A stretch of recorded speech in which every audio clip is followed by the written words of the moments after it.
નમસ્કાર, આપ જોઈ રહ્યા છો નેશન પ્લસ ન્યૂઝ. હું છું આપની સાથે હિરલ પંડ્યા.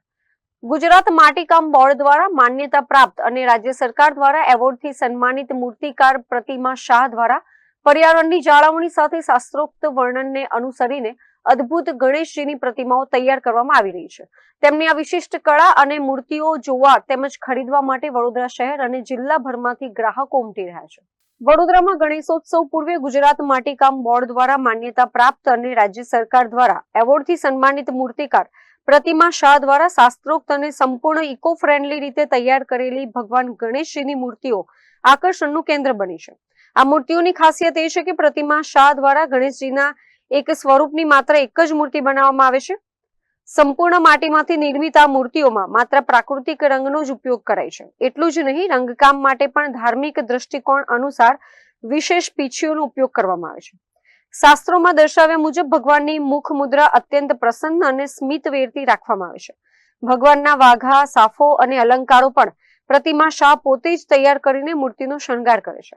હું છેલ્લા 11 થી 12 વર્ષથી બનાવું છું અને આ મૂર્તિ શુદ્ધ માટીમાંથી બનાવેલી છે. અને મેં સૌપ્રથમ ટ્રેનિંગ માટીકામ બોર્ડ ગુજરાતથી લીધી હતી.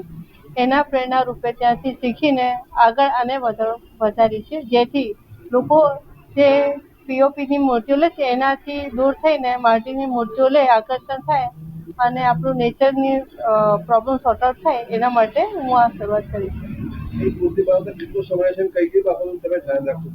સૌથી પહેલાં એક મૂર્તિ 6 ઇંચની હોય છે. 6 ઇંચથી લઈને 3.5 થી 4 ફૂટની બનાવવામાં આવે છે. એમાં 3 દિવસથી લઈને 15 દિવસનો સમય લાગે છે. અને આમાં સૌથી મોટું ધ્યાન રાખવામાં આવે છે કે એમાં chemical, non chemical colours use કરવામાં આવે. ફક્ત પાણી, માટીથી બનાવવામાં આવે, જેથી કરીને જો તમે ઘરે પણ વિસર્જન કરવું હોય તો તમે સુખ સમૃદ્ધિ સાથે એનું વિસર્જન થઈ શકે છે. મૂર્તિ બન્યા પછી એને શણગારવી એ પણ એક કળા છે. કઈ રીતે તમે એને શણગારો? એ હું પ્રત્યેક વ્યક્તિના આદર, પ્રેમ જે એમનો ગણપતિ પ્રત્યે હોય છે એના પ્રમાણે એમના રીતે સજાઈને આવી છું. જેવું કે એક વ્યક્તિ કે ભાઈ મને આવી છે એના સ્પેશિયલ એવી બીજા કોઈને નહીં જોઈતું. બધાને પોતાના ગણપતિ પોતાની રીતે સજાવેલા હોવો જોઈએ. એમના ઈચ્છા પ્રમાણે સજાઈને આપું છું. તેમાં જે મૂર્તિઓ બનાવે છે એમનામાં જે આર્ટ જે છે તે બહુ ઓછા લોકોમાં જોવા મળે છે. અત્યાર સુધી જે પીઓપીની મૂર્તિઓ હતી તે પર્યાવરણને બહુ નુકસાન કરતું હતું. માટીમાંથી જે મૂર્તિઓ બનાવવામાં આવે છે ખરેખર આપણા માટે ખૂબ જ સારી વસ્તુ છે. ઇકો ફ્રેન્ડલી મૂર્તિઓ છે, ઇકો ફ્રેન્ડલી કલર છે. જે પ્રમાણે આપણે ડિમાન્ડ હોય છે અમારી, જે અમે માગીએ છીએ એ પ્રમાણે મૂર્તિ બનાવીને આપે છે. અને એક મૂર્તિ બીજી વાર એમને રિપીટ થતી નથી. એ સારામાં સારી એમનામાં કળા છે.